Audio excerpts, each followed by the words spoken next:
Hi, welcome to another edition of Legal Quilts. Yesterday was National Sew a Jelly Roll Day, and I hope you all celebrate accordingly. I couldn't. I had something that previous commitment that wound up taking way longer than I planned on. By the time I got home, I pretty much just fell asleep. But please remember that the first project we're working on this winter, it's fall now, fall, winter.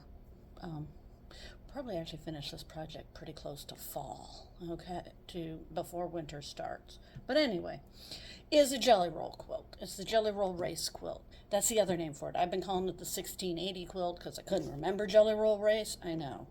But somebody reminded me of that, and I went, oh, good point. Thank you for reminding me. See, we all grow and learn.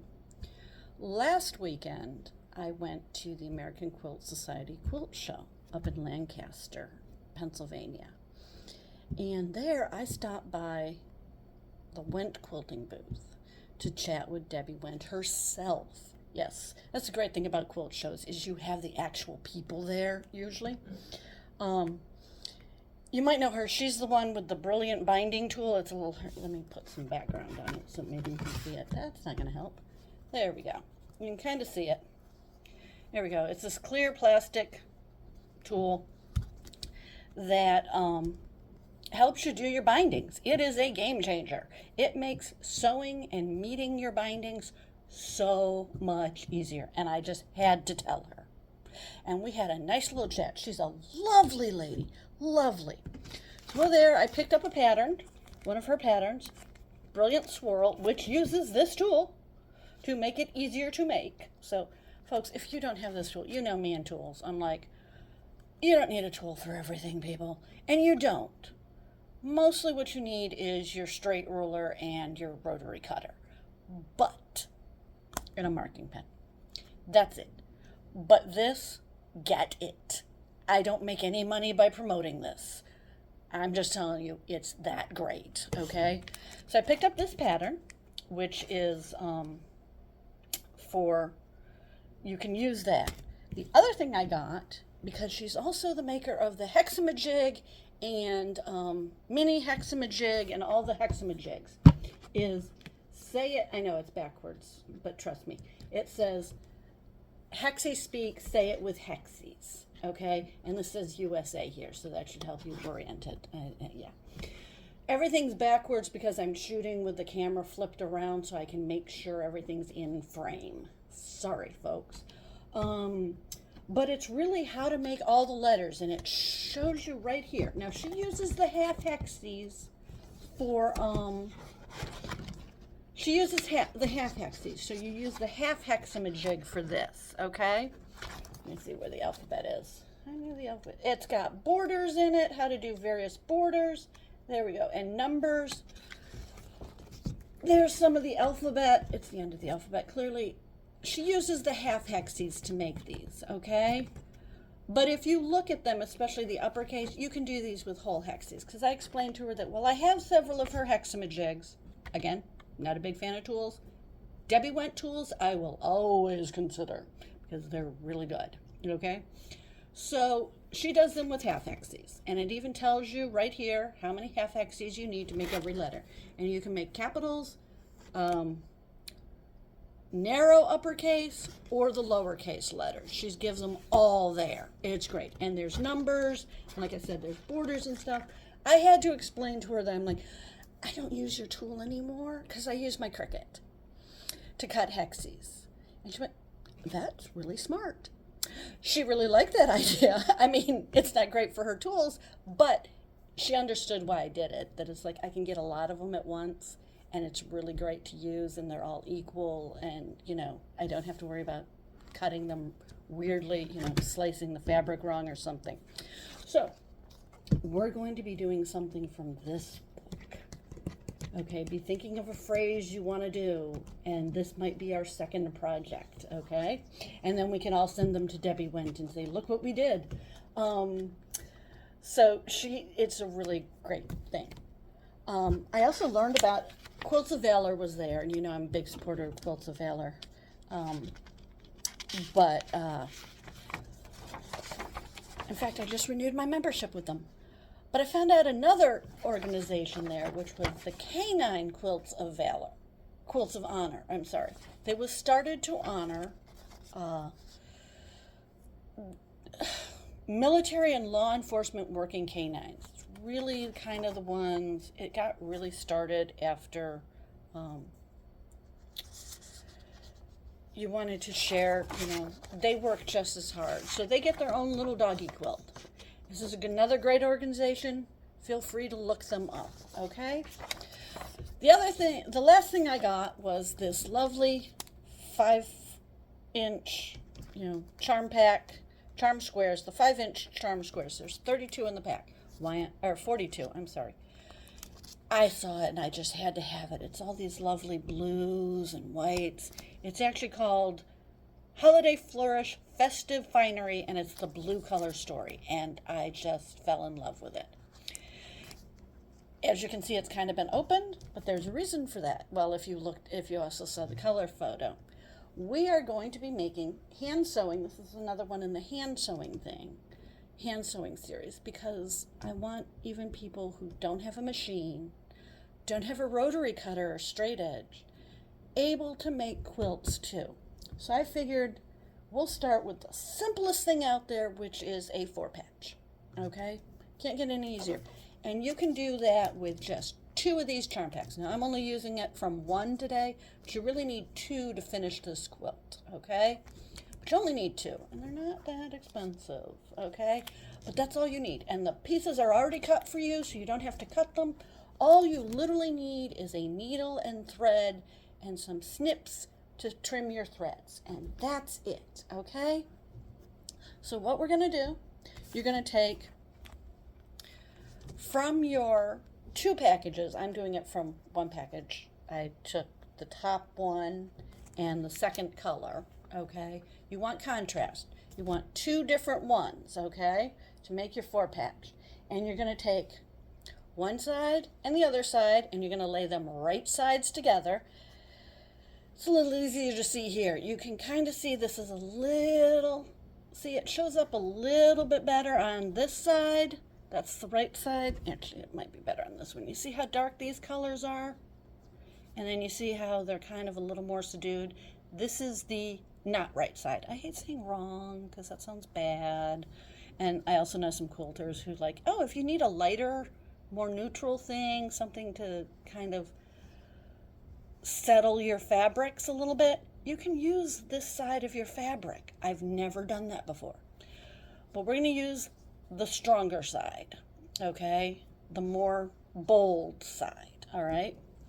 So right sides together, you're just going to sew them, you're just going to lay them on top of each other and pick a side. It doesn't really matter because they're squares, so they are symmetrical, all right? Then you take your needle and thread. Oh, I forgot one other thing. I bought some thread too. This is Fantastico from Superior Threads. It is not Wonderful. It is a multicolor blue and purplish one because the previous blue and purple one I think I got too thick. That's on me, not on Wonderful. So it doesn't really flow through my needle well for one project I want to work on. So I bought this instead to see if that works better. It was hiding under my craft table, under my table, sewing table. So take your needle and thread. You've already knotted it. Make sure you got a good solid knot so it doesn't pull through. And just put your needle in at one corner, pull it all the way through, make sure your knot is big enough. If it's not, re-knot it and start over, and then just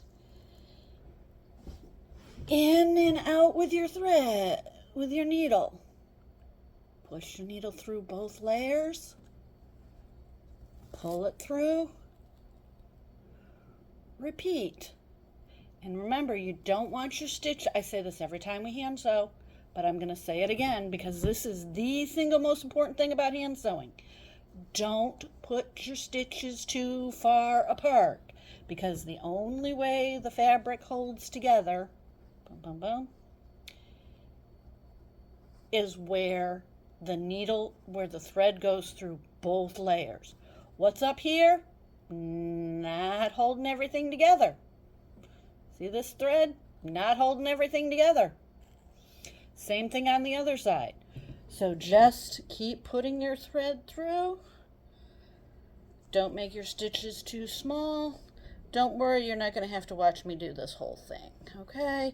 Even though this goes really, really fast, don't pull it too tight, because otherwise then your fabric goes like this, and you don't get that nice smooth line. See how it's kind of started bunching up? You don't want that. We are not doing yo-yos where you want it to bunch up. You want it to stay nice and flat. The good thing about hand sewing is you have more control over your tension. Your machine sets your tension for you, but I know if you're going along, you'll notice it'll start bunching or it'll be too loose, and you got to play with your tension a little bit. You get that mess of threads because it's too loose, or your fabric starts, bunching up, and so you got to play with your tension. And I can never remember which way you go to loosen or tighten it, whether the higher numbers are tighter or looser. I literally have to get out my book anytime. So you just keep going all the way through. All right.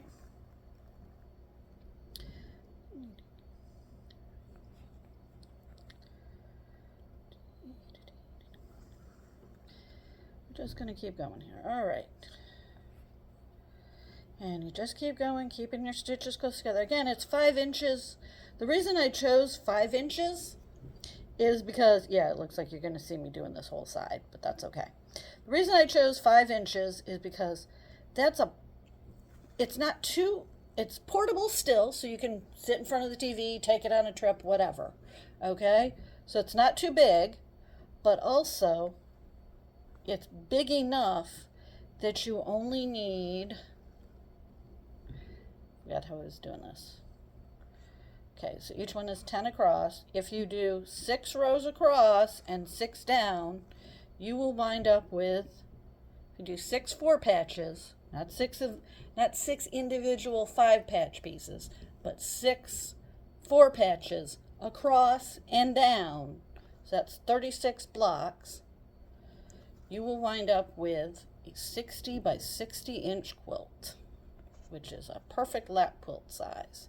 Again, that sounds like a lot, but one, it's not a race. If it takes you 3 years to do a quilt, it takes you 3 years to do a quilt. Nobody's judging you. But it's something that is doable within a reasonable time frame without a lot of effort. And like I said, it only takes 2 packs to do that because there's 42 pieces. I think I did my math right. Let me see. If you need 36 blocks, so you'll need 2 each. Oops, nope, you need 4 packs. So you need 2 of each of the same, because you need 36 from each one to do this. No? 36 blocks, yeah. You need 2 and 2. You need 2 of each one. Yes, I'm thinking out loud, and I should have done this beforehand. But, honestly, just buy 4 packs, and you'll be all set. And if you have extras, you have extras. You can make another one or do something else. The 4 patch is very versatile. That's the other reason I'm starting with the 4 patch. So when you get to the end, okay, you're just going to knot it off. Bring your needle back up again, put it under the last stitch, slide your needle through. There's other ways to knot off, but I found this is the best because by tying it to another stitch, you know you're right up against the fabric, and so you don't have a knot hanging out here. You want your knot right against the fabric because, again, that's what's going to hold your thread in place, and you don't want it to have any give. So you put that in there, boom, snip your thread, and you have 1/2 of the 4 patch, okay? 1 fabric on this side, 1 fabric on this side. You do that twice. So that you've got 1 fabric, 1 fabric. So you've got 2 sets of these, all right? These are the 2 halves of your 4 patch. How do you put the 4 patch together? Very simply. Doesn't matter, pick 1 to be on top and 1 to be on the bottom. We're going to put the flowers on the top, all the leaves. Not really sure what that is. But you're going to put this part on the top and the bows on the bottom. So that's fabric 1, that's fabric 2. All right. With the other half, you do it the other way around. Fabric 2 goes on top, fabric 1 on the bottom. You just put them together, matching up your middle seam. If you want, you can clip or pin. Also, if you want, you can iron or finger press your seams here. Some people do them open so that you also get kind of a mini four patch right here where they come together. I don't do that. Okay? We know I don't do that. But I would at least have your seams going interlocking, which means one goes this way and one goes that way. All right, make sure you're all matched up here. Oh, I should have said this the first time. All right, oops, and I don't have my threads. All right, notch your thread again. You should be sewing a 1/4 inch from the edge. I just did it automatically. That's why I forgot to mention it. You can mark your fabric. Just get yourself a nice little disappearing marking pen or tailor's chalk. Trust me, if you use the tailor's chalk, it will disappear. And you don't even need a fancy sewing ruler for this. You can use any ruler that, put your mark of what a 1/4 inch is at the top and bottom, and then draw a line between them. You don't need fancy stuff, okay? Trying to knot this while we're talking, all right? And it's going about as well as you expect, all right? So you don't even need any fancy marking tools, although like I said, I would use tailor's chalk or disappearing ink, not regular ink, unless you mark on the wrong side and make sure it doesn't bleed through. All right, tailor's chalk is good because with all the handling of the fabric, it will disappear by the time you're done, okay? So again, we've matched everything up. We've got our top and bottom, you see, opposite fabric, so you've got 2 on top of 1. Okay, and then you just sew on the long side. You are definitely not going to watch me do this whole thing, okay? Alrighty. You are definitely not going to watch me do the whole thing, all right? And again, 1/4 inch from this edge, you just sew. I'm actually a little closer than a 1/4 inch. Why? You don't want to get too close because then it might pull out as the fabric frays after it's been washed and handled and stuff. It's okay if you go more than a 1/4 inch, but make sure you're consistent on whether, because otherwise you'll wind up with blocks of different sizes and you don't want that. Again, I don't mark mine because I'm pretty good at eyeballing, like I said. Of course, I just messed it up, but I'm keeping it consistent, and I'll probably do the same on any more that I do. I'm really good at sewing 1/4 inches. I just know what it is at this point. I've been doing it for a while, and again, we know I love to hand sew. Honestly, if I had more time, I would hand sew more quilts. I love my machine for certain things. Like, I could never do a race quilt, Jelly Roll race quilt. Long stripes, I don't want to do by hand because long strips would drive me nuts to hand sew. Smaller pieces, I don't mind hand sewing. We know I like to hand sew curves. We're definitely going to be hand sewing the hexes. We know I just love sewing hexes. But it's been a minute. You can do those on the machine. And by the way, this can totally be done on the machine. And there's also ways to do this with strip piecing to do your 4 patches.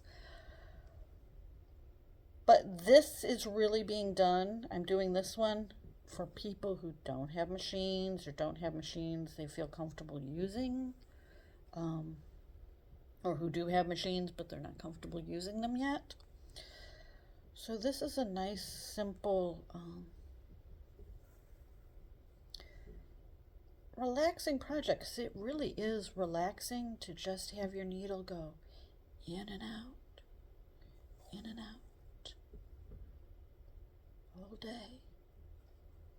And you're just concentrating on getting your line straight and making sure your stitches are close together. And you're not going to watch me do this whole thing, but I am going to go up to the seam so you see what you do on the seam, okay? All right, and this is all you do. You just keep going back and forth, back and forth. Okay, we're almost up to the seam.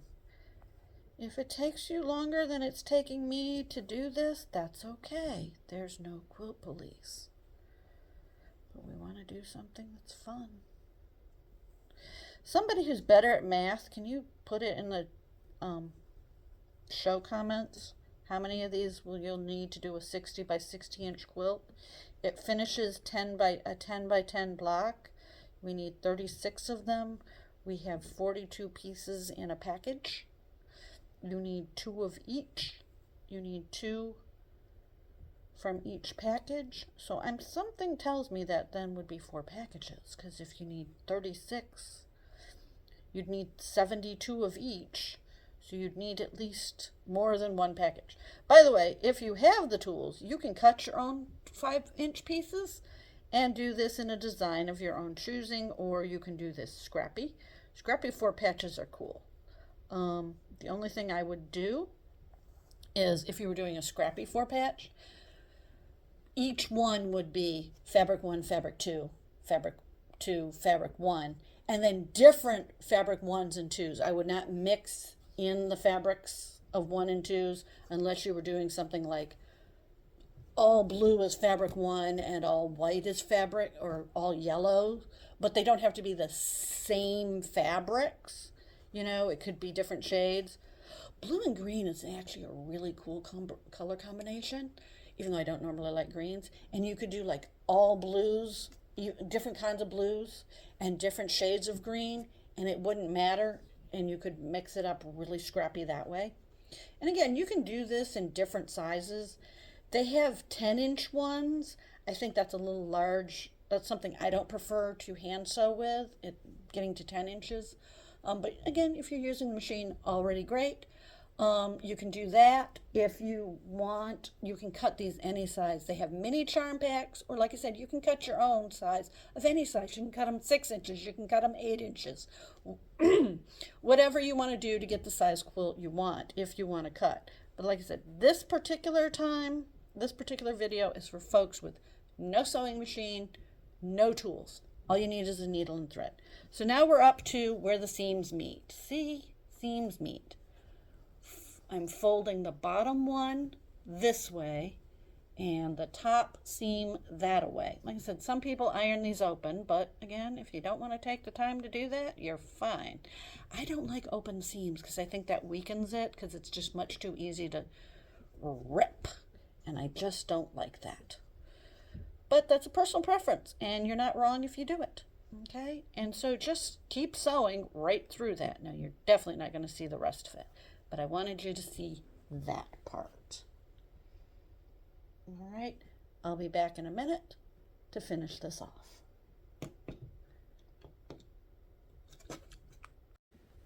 All right, so we've sewn the long seam along the way.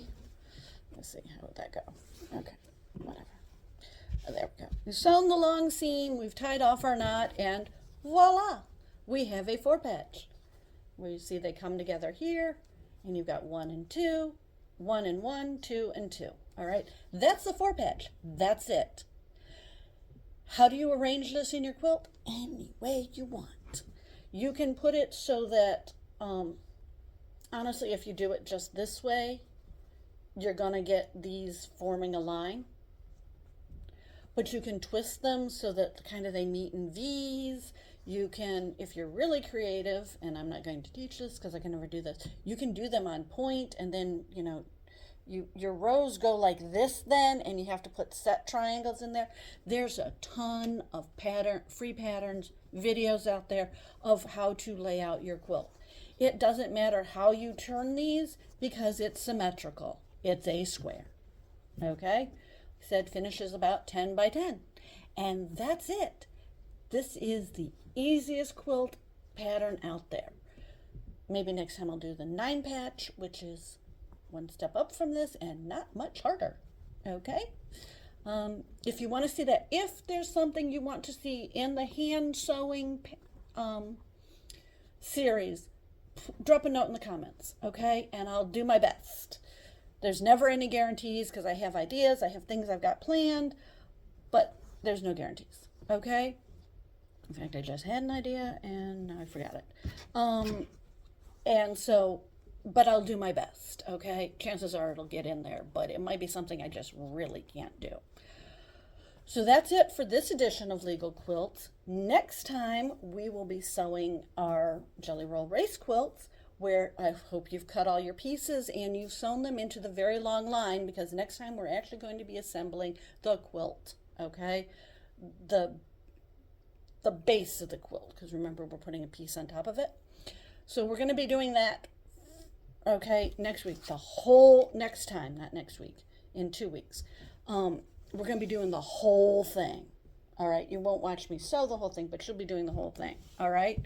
So thank you for watching. Don't forget to hit the like button, subscribe if you haven't already, share it amongst all your friends, get them to hit the like button and subscribe. Obviously comment, but be kind in the comments. Just because you wouldn't, if you wouldn't say it to my face, don't say it in the comments, all right? And don't be quilt policey, because there are no quilt police, all right? If you want to support my work, you'll see in the QR code at the end and in the show notes, you can support me on Ko-fi, or you can buy something from my shop. And I think I put the PayPal link in there too if you don't want to go through Ko-fi. So I can keep making these videos and teaching people all about how to make quilts and having fun while doing it, because quilting should be fun. So until next time, take care and see you next time.